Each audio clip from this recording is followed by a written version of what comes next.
last part of the advanced series before we get into dual wield and saber staff. This time around I wanted to take a moment now to talk about footwork.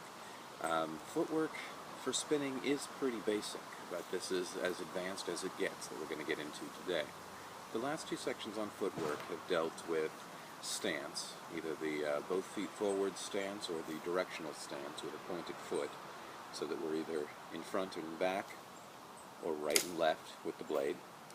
All right. After that we talked about walking with the blade and lowering the stance a little bit so that you can walk even further with the advances and retreats that you'd use in fencing.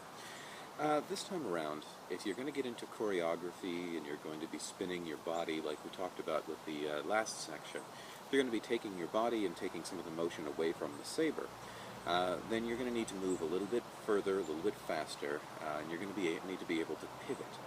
Okay, so this section I wanted to discuss pivoting. So the ball of your foot right here, right back of the toes, this is our pivot spot for footwork. So what we can do with that, if we treat our feet like the points on a navigator's compass, okay, I can cross my leg in front of my other leg all the way around, and then this foot pivots on the ball of the foot. The rest of the foot is up off the ground. It's just that pivot spot that's down. Okay, likewise, I can back up, and this foot pivots. Alright, so most of the advanced footwork deals with these pivots, and if you watch dance, a lot of dance deals with these pivots. A waltz step deals with a quarter pivot in box. But this pivot gives us options. We can pivot part way by just sliding this foot, pivoting on this foot. We can pivot all the way, or halfway around. If we're so inclined, we can pivot all the way around. Alright, so that full pivot that I just showed you is what you'd be able to use with a horizontal wield or a horizontal plane to be able to get it around your body very quickly. You'd take that full, to do it on an even plane here, and there you go. You take that full spin, the blade would go all the way around. Alright, but the half pivots are much more useful, much easier to pull off. We just put the leg or put one leg in front of the other leg, and this foot catches up by pivoting. Or the opposite direction. Okay, so in the last video I showed you taking over motion for the saber. I showed you we take that blade barrier and I turn instead of the saber turning around my body. I did that with sloppy footwork before. All it really takes is one step each direction to turn your body. So, there, there, there. Almost lost my saber here. Getting used to these little knobby bits on the prophecy model. All right, so pivot,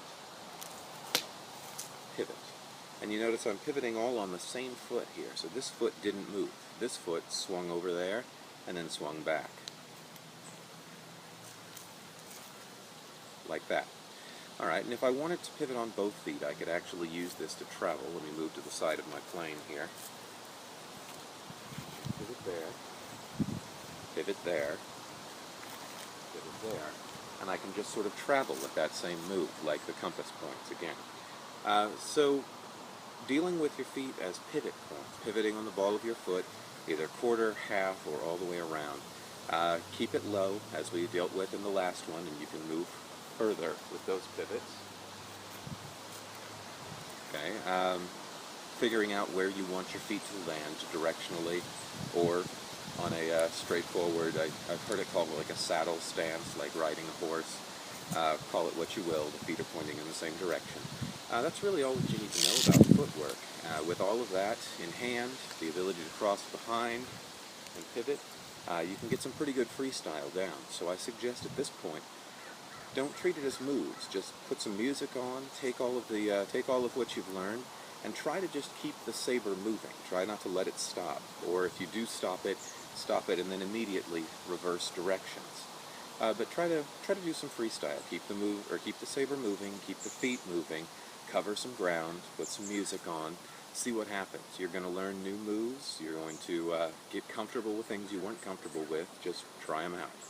And I will see you back next time for Dual Wield, where we'll be talking mostly about timing and coordination instead of technique. So I'll see you back for that. Until then, I'll see you on the forums.